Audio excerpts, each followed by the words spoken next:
Salut la gang, j'espère que vous allez bien malgré cette journée un peu grise et froide. Je m'en serais bien passée aujourd'hui.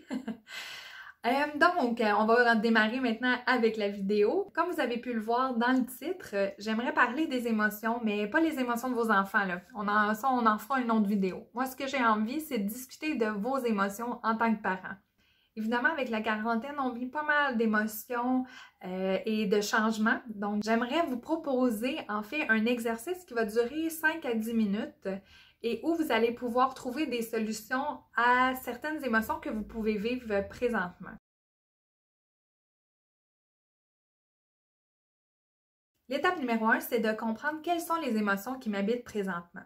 Il existe 5 émotions. On a la joie, la tristesse, la colère, la peur et le dégoût.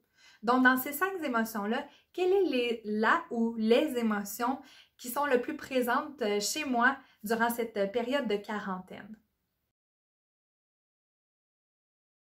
L'étape numéro 2, c'est de repenser aux solutions que vous utilisiez lorsque vous viviez ces émotions-là avant la quarantaine. Est-ce que vous faisiez du dessin, du gym ou de la méditation? Peu importe, mais c'est sûr qu'il y avait une solution. L'étape numéro 3, c'est de regarder les outils que vous avez ressortis à l'étape 2 et de voir si vous pouvez toujours les utiliser durant la quarantaine.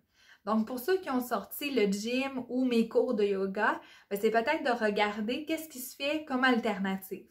Donc, oui, on peut trouver ces cours-là via YouTube, via Facebook. Il y a même la possibilité de faire de la méditation en ligne. Donc, regardez vraiment quelles sont les alternatives qui vous sont proposées.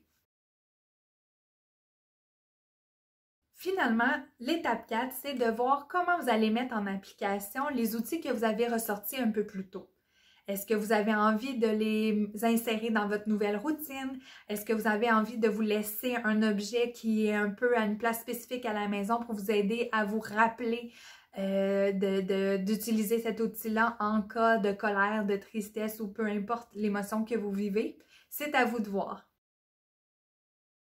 Je ne sais pas si vous avez déjà pris l'avion, mais un des exercices que les agents de bord nous proposent lorsqu'il arrive un avarie en avion et que les masques à oxygène sortent, il faut d'abord et avant tout nous mettre à nous, les parents et les adultes, notre propre masque à oxygène et par la suite, on le met à l'enfant. Pourquoi qu'il faut faire cette méthode-là? Tout simplement qu'il faut nous se sauver, s'aider avant de pouvoir aider nos enfants. Cette petite parallèle, je ne sais pas si vous me voyez venir, mais présentement, je crois sincèrement qu'il faut nous mettre d'abord et avant tout à nous un masque à oxygène, trouver nos solutions en lien avec les émotions qu'on vit face à la quarantaine et par la suite, on va être plus en mesure de discuter des émotions de nos enfants face à la même situation. Donc, j'espère que vous avez apprécié cette vidéo et je vous souhaite une excellente journée. À la prochaine!